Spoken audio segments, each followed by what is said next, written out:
Hey tubies!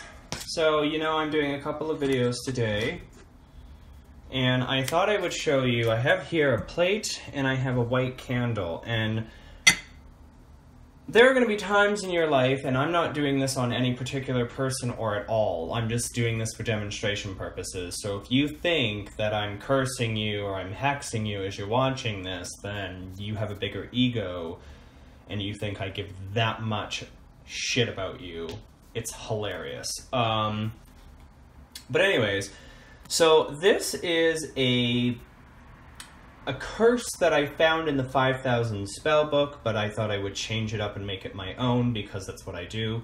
So the premise of this particular curse is quite simple.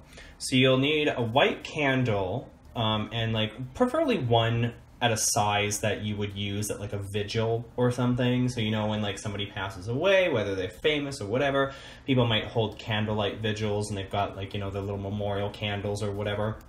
You'll need one of these, just a small white candle, nothing too fancy about it. And what you're gonna do is you're gonna chop off the top part. So remember, children, don't play with knives, but you're gonna chop off the top part so that it's relatively flat, because what you're going to do with it is you're going to melt it onto the plate so that it stays. So you're basically reversing the candle. So we reverse the candle upside down, and then what we want to do is melt some of that wax on the top just to expose the wick underneath. You can see the wick coming through there. Gonna melt some of that wax around the wick. You can see the wick is already on fire. Gonna blow that out. So what you can do, and I didn't grab my pin, so just give me a second. So what you can do is you can take a pin, and I'm gonna see if this is gonna work. Just heat up the tip of the pin a little bit and stick it into the candle. Do that for as many of these that you want. And what you're doing is, so with memorial candles, you usually burn them upright and you say prayers of peace and tranquility, and maybe you hope little Bobby comes home. But in this particular case, what we want is we want the person or persons, usually person, we want these bitches to suffer.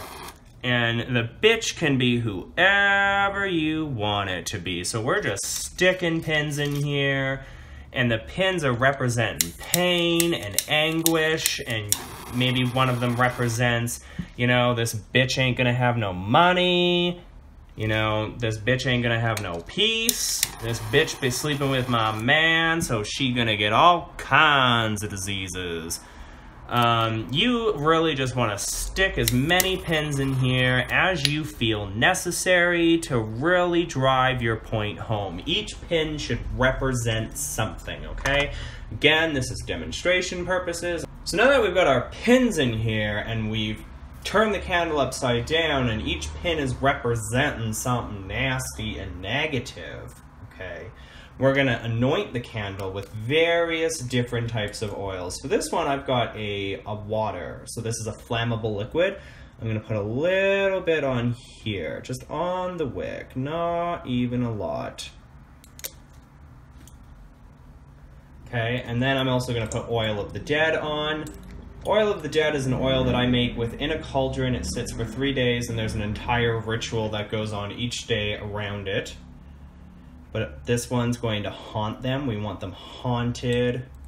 You can use whatever oils you want. But this one, we want the person to be haunted. We don't want them to have any peace, no sleep. And this is my favorite one. Cat piss and vinegar.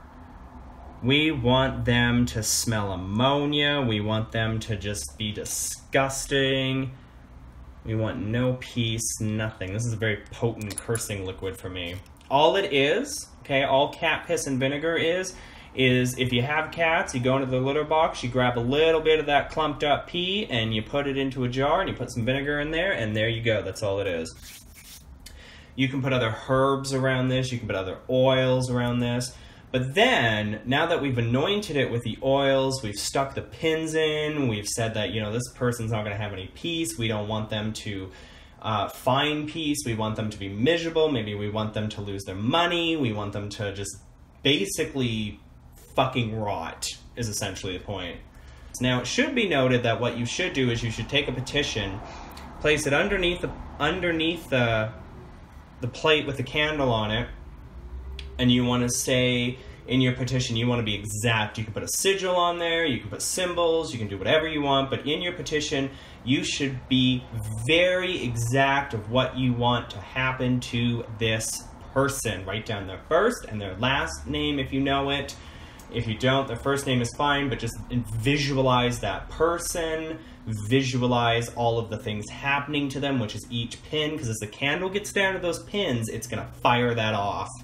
And it's just that person is going to feel it. That person's going to feel pain and misery.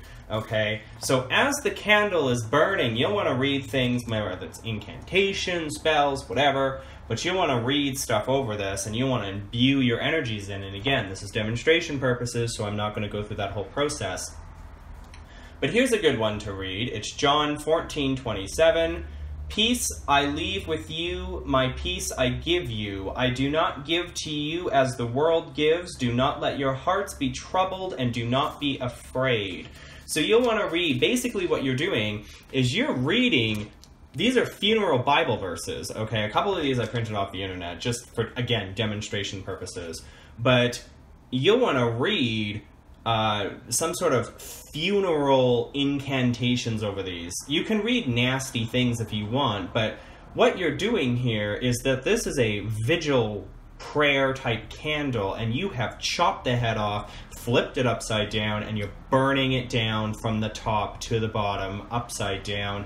And each pin is representing something nasty you want to happen to that person, and you want to read funeral rites over it, because if you know, with a candle upright, you would read funeral rites and that person would find peace and they'd find, you know, tranquility, and they'd move on to the afterlife if they had died or if their family member had died. But if you really want to, like, just get back at somebody for being a cunt or a bitch or whatever, chop the head off, flip it upside down, expose the wick, stick some pins in, anoint it with oils, and then read funeral rites over it, whether they be biblical or whether they be Wiccan rites or whether they be whatever pagan rites that you know of. Just read it over the candle as it's burning, and what's going to happen is you're basically taking all those good intentions of helping that person move on and helping that person heal and flipping it upside down and saying, you're never going to move on, you're never going to heal, you're never going to let go, you are going to suffer and be miserable for a very long time. Okay? Again, this was demonstration purposes. Nobody is being cursed, nobody is being hexed. So again, if you think that this was all about you, then you have a really big ego, and maybe you should get that looked at by a doctor. Until next time, my fabulous little creatures, stay wicked.